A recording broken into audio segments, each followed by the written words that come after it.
think it's an earthier sound. It's less polished. A little rougher around the edges.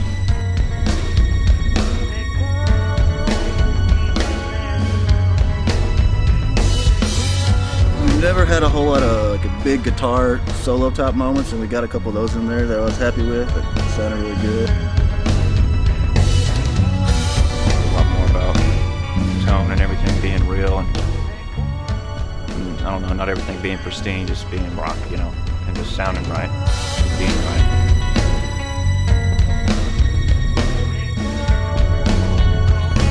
Definitely not the fare to Midland that you're used to, yet it you know, it still is very much our style.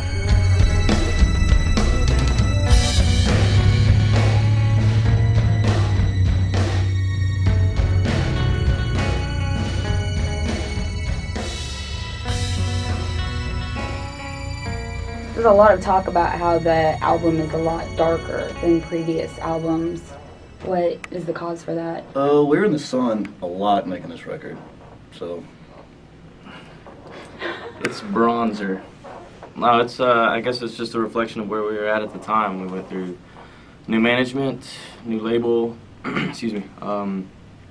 Anything and everything that could have gone haywire did, and just made it tough for us. That's one of the reasons why it's taken us so long to write the album, and you know, I think that affected a lot in our personal lives too. So, and of course, like any other kind of medium, I guess it affects the work. You know.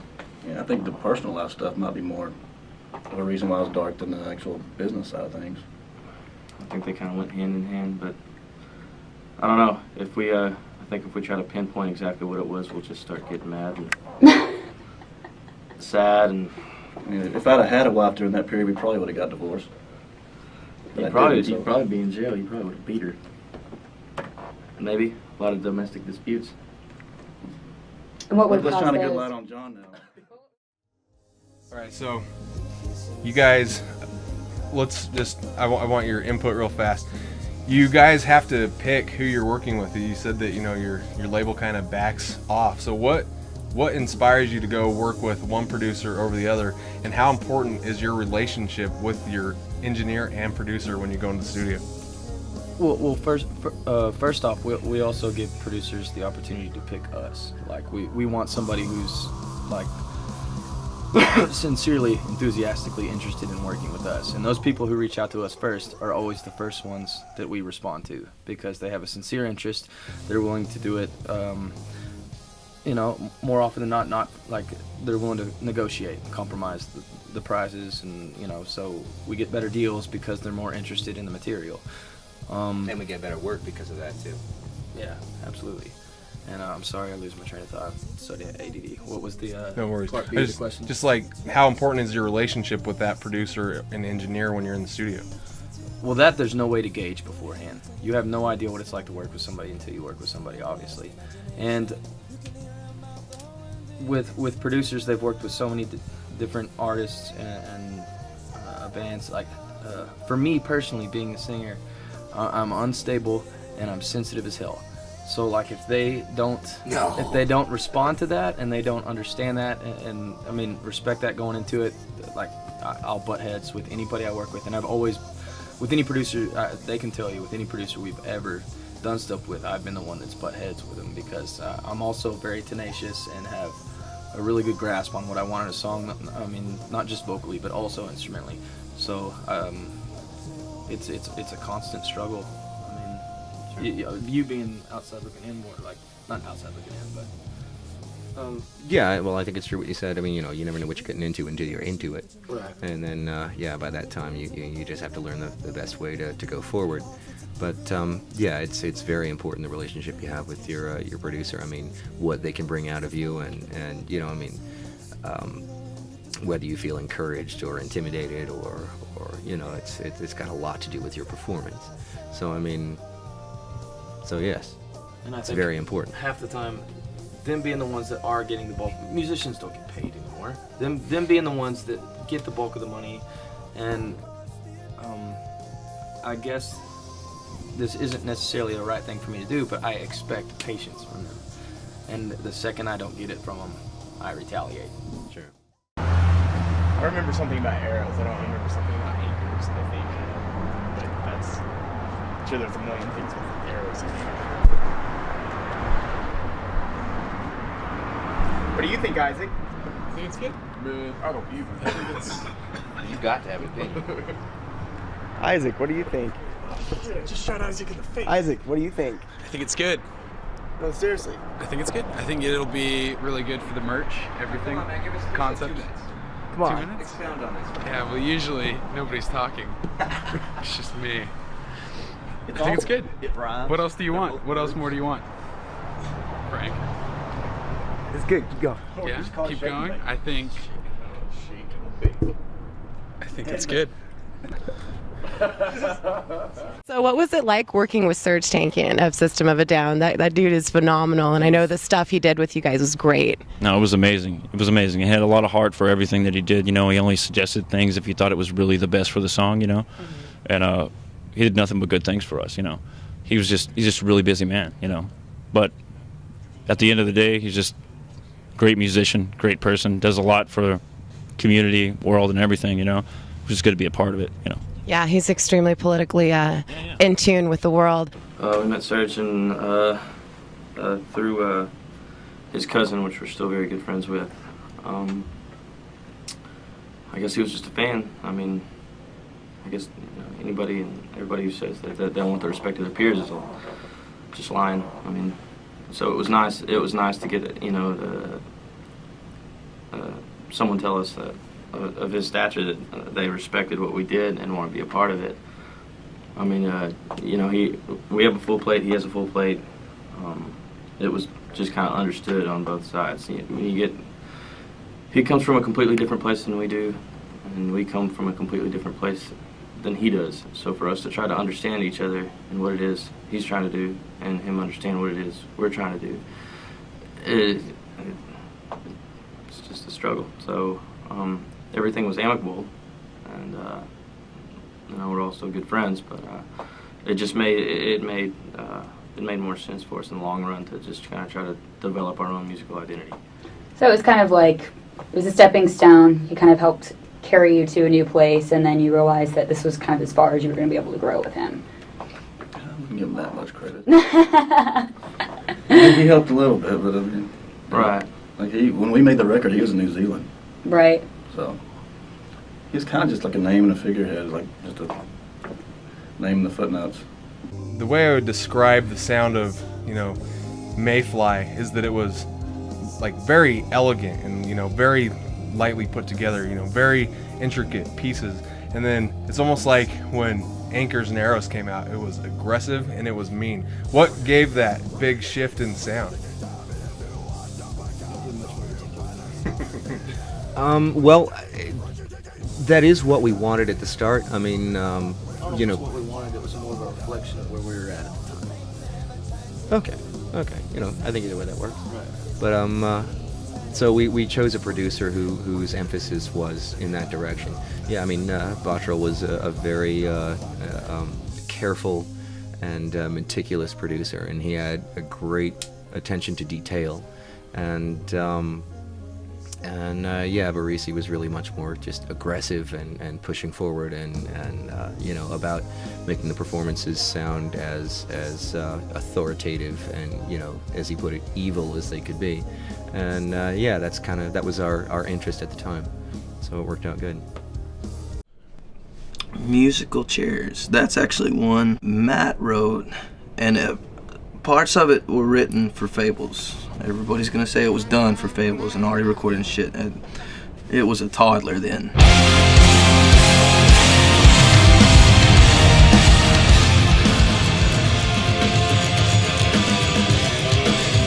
And it was Matt. That's one of Matt's babies. The conception of the song came from him, and the bulk of the work. I could do better. Let me just fucking balance it. Are you feeling my vibe though? I am. I'm feeling it. I knew it was a strong song, and Matt really stepped up to the plate with a lot of this new stuff. I think the trickiest part about the verse is what the bass was going to do. That was something when on Fables we were trying to do something with that song. It just wasn't working, and we got back home, and I think we were just in the practice studio getting ready to tour, and like we just kind of like, yeah, while we're here, let's mess with this song. And I don't even remember whose idea it was, but there's a piano line that goes to. It was your idea that said I do it. Yeah. Okay. And you're like, no, I don't. Well, there's a really fast piano line, and like, why don't you do it on the bass? I was like, dude, you've heard me play. I can't do that. And I use my signature line. You'll be a badass. You'll look like a badass if you can. And yeah, so yeah, I'm a badass.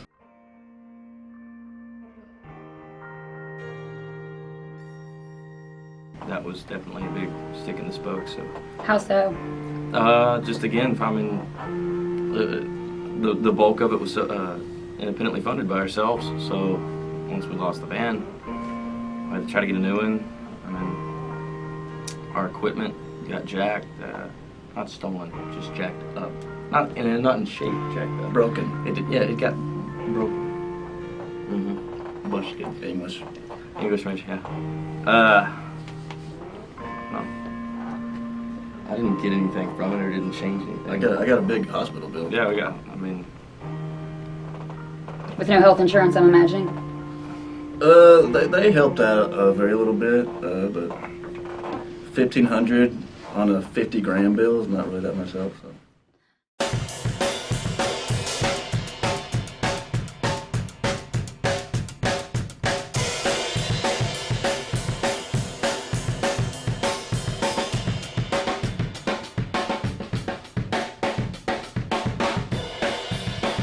Speaking of Jaded, I noticed that on your newest release that the lyrics are a little bit more cynical, a little bit more darker. Was there a reason behind that? Is there some personal stuff going on, or is it just kind of the direction that you guys wanted to take? It was just basically our experiences, over the past 2 years between labels and everything, and it's just crazy what goes on behind the scenes. I mean, you would never know because we were so green to everything. Mm-hmm. We had no clue what was going on. We're from Sulphur Springs, a town of 10,000 people when we grew up, and we fly to New York to meet these labels. Everything's right, and they're definitely going to lead us the right direction, because they mean the best for Fair to Midland, right? Oh yeah, definitely. And then later, a couple of years down the road, you really realize what's going on, and it's all about money, and that was a big turning point for us, because everything's about passion and realism and just being an individual, and enjoying everything, and that's pretty much what we're lucky enough to get in our fans too, because they're the same way, and this is kind of expressing that on that album. When people ask us about the album, I mean, we're happy to have gotten to a point where we're done with it and anxious to see how it gets received. But that's what's tough about it. It's tough being positive. I'm more happy about it than just being done. Well, I'm not trying to say that. I like it too. But whenever people it's hard to stay. We're not salesmen. That's what I mean. That's what we don't know how for. to push. Yeah, we don't know. Well, there's tons of musicians out there that are nowadays, and they're great at it. And that's one of our faults is we're not salesmen, and we're candid to a fault too. Sometimes when people ask us about the album, we're honest with them and tell them it was hard and don't know what the hell we're doing or gonna do. Or being broke. Just having to make a record, but still have to work to afford to go to the studio and work on songs. We had to do lead 2 different lives at the same time just to get anything done. We didn't have the ability just to, whenever we wanted to get in the studio and start writing songs, we had to okay, I can work these days this week and I can come practice these days this week. And 2 years of that sucks. You want to talk about Ricky Tikki Tabby? Or do you not want to because you hadn't read the book? Do you know what the story's about? It's about a mongoose and a snake. No. That's a song that I like it, but it's not my favorite. I shouldn't even talk about this song. Do you hate the song? Well, no, I came up with it, and people, and we're always catching poop I censored myself. Did you like that? I did. I appreciate that. I'm doing good. Make your job easier. I mean, we're just being candid. I mean, like, That was one of those a lot of us love the song in the band, and you know, just because it's not our favorite, again, doesn't mean he's saying it's not good. But it's just, No, I'll it's never his say it's favorite. not good. It's just not my thing. Yeah, I mean, you had a bigger part in writing that one. You included. Yeah. I'm pretty. Cliff had his laptop there, and he made the worst drum beat ever on his laptop, and I was laying on my back with the bass, laying on my stomach, and just wrote out a slow bass. I thought it was gonna be a pretty song. Yeah, it initially was a pretty song. It's kind of a scary song. Yeah, It's so very I bipolar. wrote the part like very slow, and then it got fast just for a few seconds at the end, and I came back to the studio about 2 weeks later, and the whole song was just. No, you were there for the bulk of it. It hadn't been You changed were. fast, and while I was there for the whole entire time. We were getting pressure to write stuff, just spit it out. And yeah, and that was. So we were like, okay, like if they just want us to spit it out, which we're completely uncomfortable with. In the past, we've always had, like, kind of had to take our time because it doesn't. We don't feel like it comes naturally to us. But so we hadn't done it in a long time, a really long time, since probably our first self-funded release. But so we just spit something out, and then kind of made ourselves stick with it. And we kind of did it out of spite. Like it wasn't really we were trying to write a great song. It's just like the guy at the label. I'm not going to mention names, even though he's been mentioned previously in this interview. But That was your Cobra? yeah, he was like, wow. And well, we were asking him. We called him up. Was like, should we be in a rush to write these songs, or should we take our time? And in one conversation, he was like, "Yeah, just take your time. Just like let the writing happen." And like in the same week, it was like, "Okay, I want a song by the end of the day," or something like that. Is that why the song's bipolar? Yeah, it's kind of like when we were arranging that song, like it took probably 30 minutes. It was just kind of like, "Okay, what are we gonna do now?" Somebody be like, "How about this?" Sure. Nobody questioned anything. It was just like, "All right, how about we put the bridge after the first chorus?" And it'll totally be crazy. Nobody like it. So do you not like the song because it's associated with bad memories? No, I think he feels it's too quirky. Yeah, it's. I don't want it to be the main song because I feel like it's somewhat of a novelty, Mm-hmm. and I always try to stray from that. It's like your B-side. If we still had cassette tapes. It's like my backside. So out of all the albums and the songs that you've done, do you have a personal favorite or one that really, I don't know, speaks out to you or hits close to home? Oh, there's so many of them. Like, Greener Grass really does, you know. I don't know if you've actually delved into that song much, but it was probably one of the most passionate and real songs we got to write because I don't know, in this business you're always restricted, you know, with things that you can actually fulfill and do. And we actually went all the way with that one, you know, and it was a lot of Dara, you know, and it was real to me, and it's a very passionate song, and it's just amazing to play it, you know.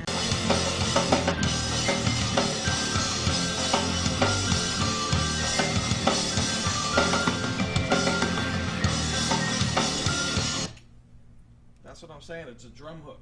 I like it. There's a lot of stuff on the record I like for different reasons. The different parts of different songs that like are my favorite part. I have a lot of parts of the record that I like this few seconds of this song. Like that's how I look at it. I like moments.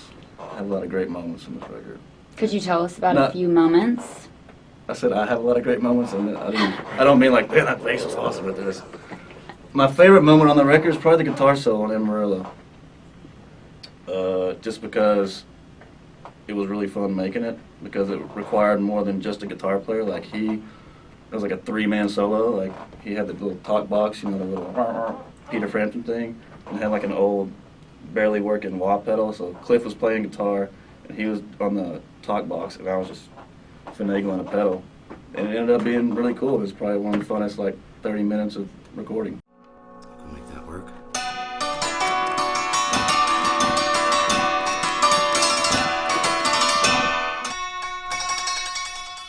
Alright, I'm not gonna fuck with it anymore. Yeah.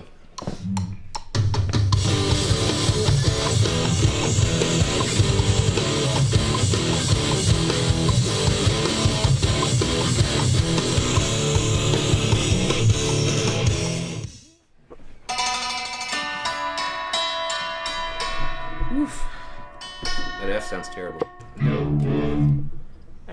gonna say. I'm digging this idea.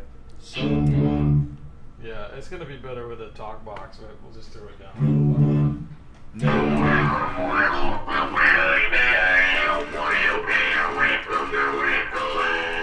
make no Damn, that really, sounds cool. what's that? Shit. Make no one really low, like no one. Practicing my parts.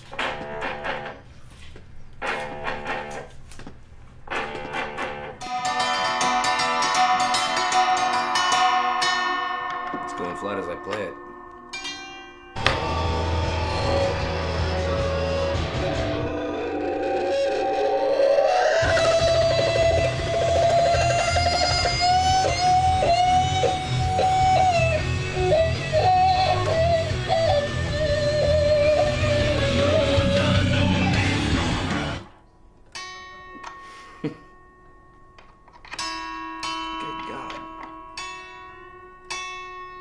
I feel like I'm in a pre-K drum workshop.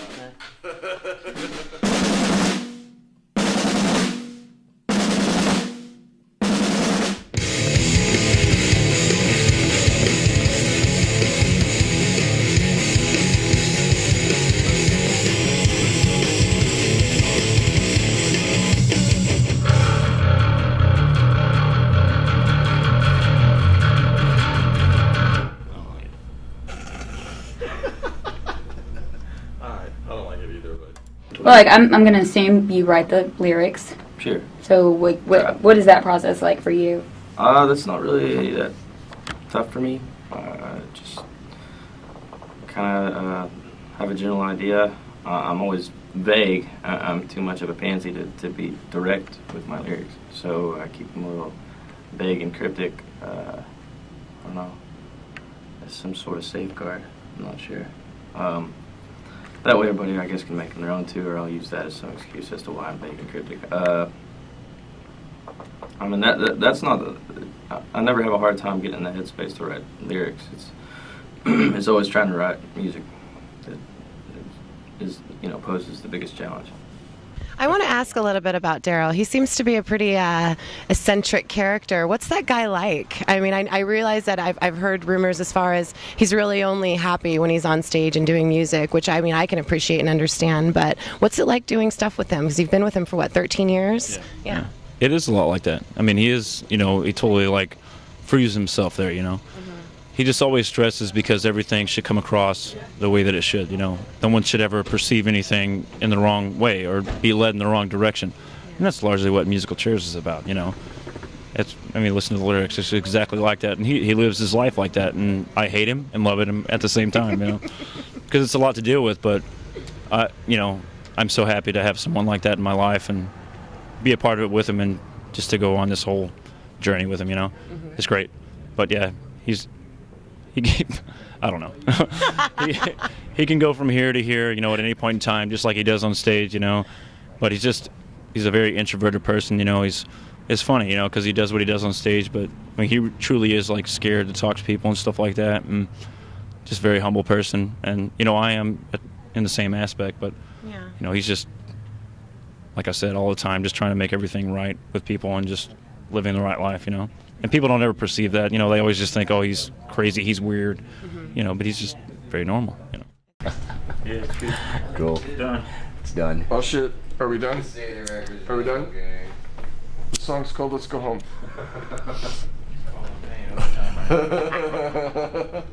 Thank you, Joe.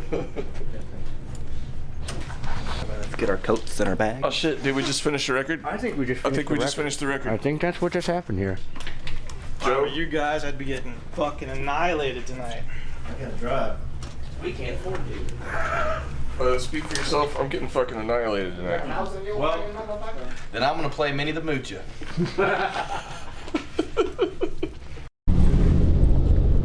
does it feel to be done?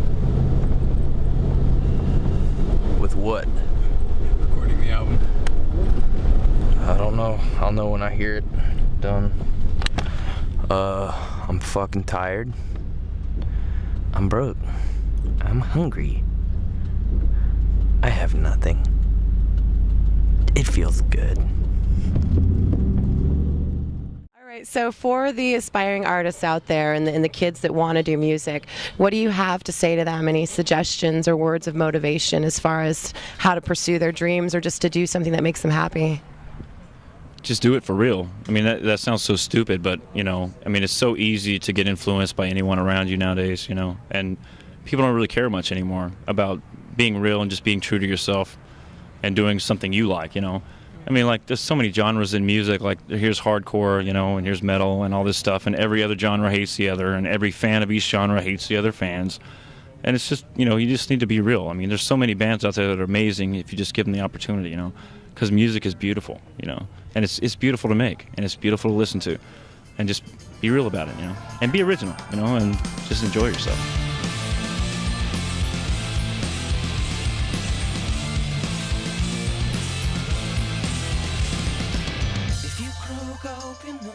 Toss you in the trash. You can't really blame us, we're only doing what you asked.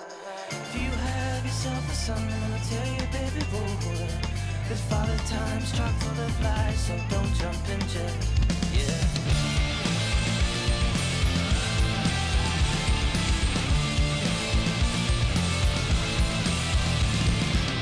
Doubting Thomas deserves much more than we can give.